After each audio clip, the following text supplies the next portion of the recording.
ಕೋರ್ಟಿನ ಒಂದು ಆರ್ಡರ್ ಇದೆ. ಕೋರ್ಟಿನ ಆರ್ಡರ್ ಮೂಲಕ ಇಷ್ಟು ಡೆಸಿಬಲ್ ಅದು ಇದು ಅನ್ನೋಂಥದ್ದೆಲ್ಲ ಇದೆ.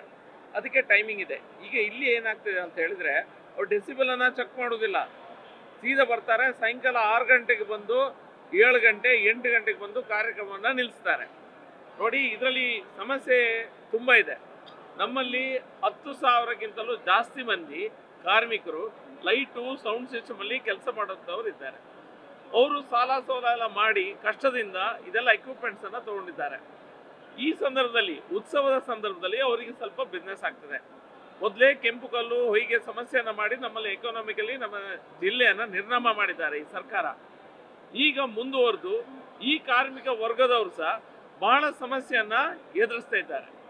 ಮತ್ತೆ 11:30 ಗಂಟೆಗೆ ನೀವು ನಿಮ್ಮ ಮೆರವಣಿಗೆಯನ್ನು ನಿಲ್ಲಿಸಬೇಕು ಅನ್ನುವಂಥ ಸೂಚನೆಯನ್ನು 11:30, ಇದು ಸೌಂಡಿನ ವಿಷಯ ಅಲ್ಲ, 11:30 ನಮ್ಗೆ ಯಾವುದೇ ರೀತಿಯ ಕಾರ್ಯಕ್ರಮಗಳನ್ನು ಮೆರವಣಿಗೆಗಳನ್ನು ನಿಲ್ಲಿಸಲಿಕ್ಕೆ ಕಷ್ಟ ಆಗ್ತದೆ.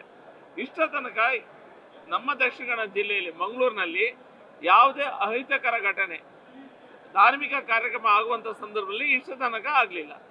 ಆದರೆ ಇವರಿಗೆ 11:30 ಒಳಗೆ ನೀವು ಮುಗಿಸ್ಬೇಕು.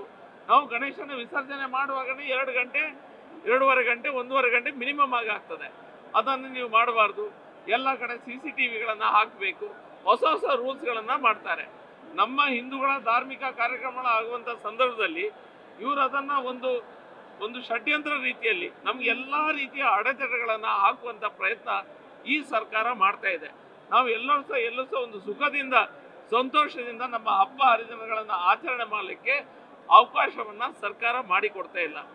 ಎಲ್ಲದರಲ್ಲಿ ಸಹ ಈಗ ಪೊಲೀಸ್ ಸ್ಟೇಷನ್ಗೆ ಎಲ್ಲರನ್ನ ಕರೆಯೋದು, 1000 ರೂಲ್ಸನ್ನು ಹೇಳೋದು, ಇದೆಲ್ಲ ಅಗತ್ಯ ಇಲ್ಲ.